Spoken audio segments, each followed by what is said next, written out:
Good morning and welcome to KidNuz. I'm Tori. Today is Wednesday, April 5th, 2023. And we begin with a new, possibly easier way to reunite lost hounds with their humans. Not all dogs are microchipped, but all have a nose. And as it turns out, Fido's noseprint is as unique and identifiable as your fingerprint. So a South Korean startup has created technology that lets owners register their pup's sniffer by taking a photo with their phone. If that dog wanders off, the finder can simply snap a picture of its schnoz, see if it matches one in the PetNow database, and get instant contact info for the owner. According to the Good News Network, the accuracy is 99%. And fear not, feline fans, wayward cats are also covered because the algorithm can ID cats by their whole face rather than just a nose. The free app works best with more animals on board, so PetNow's team needs as many people as possible to use it, and for shelters, vet clinics, and other pet businesses to spread the word. The city of Paris is pulling the plug on electric scooters. On Sunday, Parisians voted to ban rentals of the environmentally friendly ride by a landslide. More than 89% of those who cast a ballot wanted to see them gone. It's a stunning reversal. Just 5 years ago, as CBS News reports, Paris became a scooter pioneer, making them available for anyone over the age of 12 to rent. But it didn't take long for the boom to go bust, with their use and misuse angering cyclists, walkers, and drivers alike. Just last year, scooters were involved in 408 accidents. The ban takes effect in August, only affects rentals, and won't apply to other French cities. Former President Trump has had his day in court. Yesterday, in a history-making courtroom appearance, he pleaded not guilty to 34 counts related to financial matters. Afterwards, he headed straight to the airport for a flight back to Florida, breaking his silence with a campaign-like rally at his home in Mar-a-Lago. What comes next? Mr. Trump's legal team is likely to try to get the case dismissed, or at least get a change of venue. Any trial, if it happens, is reportedly months or even years away.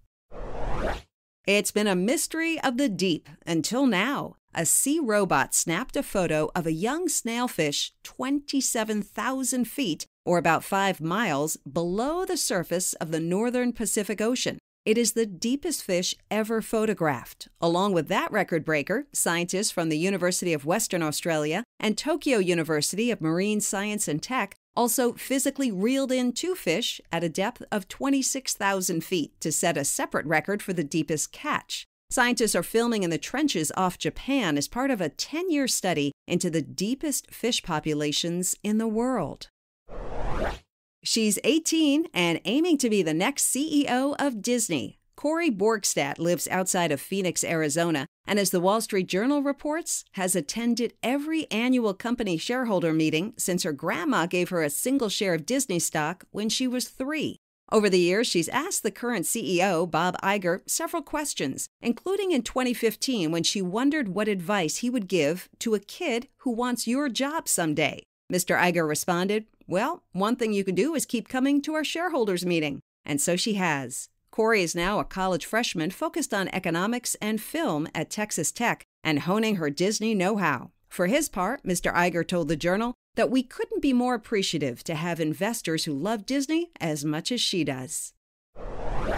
In other KidNuz notes, another milestone for the women of March Madness. Sunday's national championship drew a record-breaking average of 9.9 million viewers, making it the most viewed NCAA Division I women's college basketball game on record across all networks. And Damar Hamlin is turning his on-field heart emergency into kid-focused Capitol Hill action. The Buffalo Bills safety who collapsed and was resuscitated mid-game in January testified last week on behalf of a new bill that will get more AEDs, or automated external defibrillators, into schools, along with the training to use them. Sudden heart issues happen to 7,000 kids every year, he said, and for schools that have AEDs, a good outcome is 7 times more likely.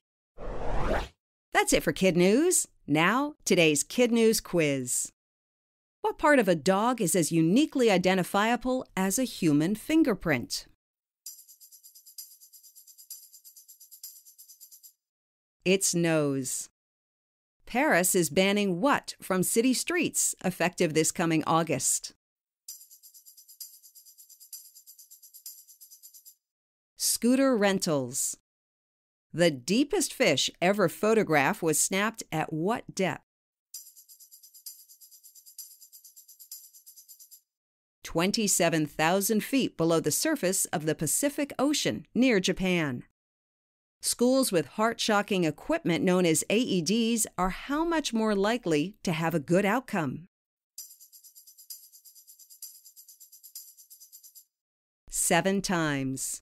In today's KidNuz Kicker, it's time to give our family pets some serious props. According to a new study in the journal PLOS ONE, kids exposed to furry friends very early in life have a lower risk of developing food allergies than those who live in homes without them. The CDC says 8% of American kids, or about 2 students in every classroom, are allergic to something in the food supply. 66,000 youngsters were tracked, and the study found that those with dogs were about 15% less likely to react to eggs, milk, and nuts, while those with cats had a lower risk of egg, wheat, and soybean allergies. The exact link remains unclear, but experts say early pet exposure may strengthen the community of microorganisms that make up our digestive systems. Before we go, we want to shout out our KidNuz teachers, starting with Mrs. DeCavallis and her Harding Hawks at Harding Elementary in Kenilworth, New Jersey. To Lucy S. Herring Elementary in Asheville, North Carolina, to say hello to Ms. Hussey and her Sea Turtles and Ms. Sargent and her Cougars. Mrs. Stramp and her Wolves at Lake Hamilton in Percy, Arkansas.